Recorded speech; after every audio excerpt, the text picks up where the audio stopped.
क्या बोला था भाई साहब? वो हॉकी की चैंपियन कहाँ रहती है? थोड़ा आगे जाके यूँ चले जाने का, आ जाएगा रास्ता। एक्सक्यूज मी बेटा, चले हटिए। Sound check. Check. Camera ready? Ready. Let's do this. Okay. So ma'am, congratulation आपको और आपकी पूरी टीम को हॉकी वर्ल्ड कप जीतने के लिए। Thank you so much. Kanwal ji, मैं आपसे एक सवाल पूछना चाहूँगा। मैं जानती हूँ आप क्या पूछना चाहते हैं, बेझिझक होकर पूछिए।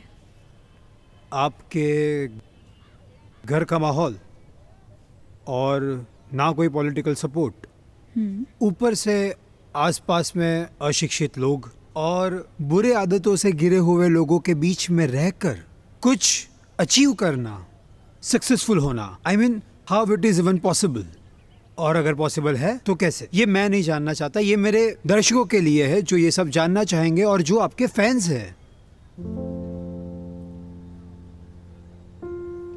कंवल जी, आप वो कमल की तस्वीर को इतने गौर से क्यों देखे जा रही है? मेरा जीवन ना वो कमल और कीचड़ की कहानी के जैसा है। हाँ, कमल और कीचड़ की कहानी। मतलब? जब मैं छोटी थी तब अक्सर स्कूल जाने के लिए मना कर देती थी, क्योंकि मेरे क्लासमेट्स मेरे पढ़ाई में अव्वल आने के बाद भी मेरी गरीबी देखकर मेरा मजाक उड़ाते थे, और कई शिक्षक मेरे मैले कपड़े देखकर मेरी हैसियत नाप लेते थे। समाज के कई लोग यही कहते थे कि लड़की की जात है, अगर कुछ ऊपर नीचे हो गया तो क्या मुंह दिखाओगे। मेरे माँ बाप को यही सलाह देते थे कि पढ़ाई लिखाई करवाने की जगह उसकी शादी करवा दो। एक दिन तो मैंने जिद ही पकड़ ली कि अब तो मैं स्कूल नहीं ही जाऊंगी। तब मेरी माँ ने मुझे समझाया,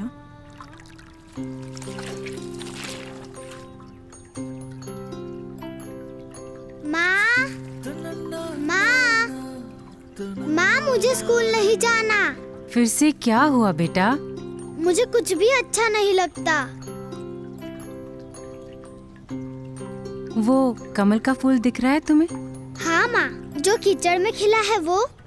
हाँ, हमारे सर्वेद में लिखा है और जो हमने पढ़ा है वो तुम्हें बता रही हूँ। जल कमल व जीवन।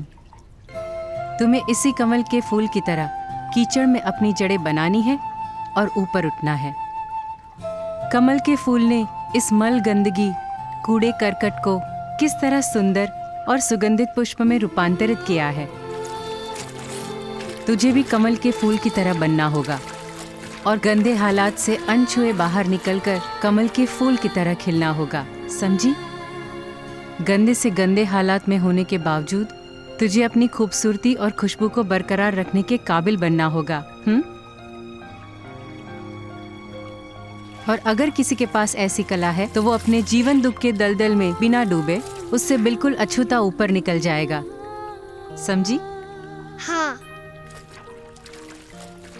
और जो व्यक्ति इस काबिलियत को पहचान कर खुद को नहीं तराशता, उसको ये जिंदगी जाने कितने तरीकों से तोड़ मरोड़ कर खत्म कर देती है बेटा। सच्ची माँ, क्या मुझ में भी ये काबिलियत है? हाँ बेटा, हर इंसान के अंदर कमल के फूल की तरह खिलने और जीने की काबिलियत होती है। तुम में भी है। आगे चलकर जब भी समाज या लोगों ने मुझे तकलीफ दी या मेरा दिल दुखाया, तब मेरी माँ ने कहा हुआ वो सूत्र मैं याद कर लेती थी। प्रथम ही दृढ़ संकल्प कर, संयम कर अनुकूल, ध्येय धैर्य से मिलत है, साधन सब सुख मूल।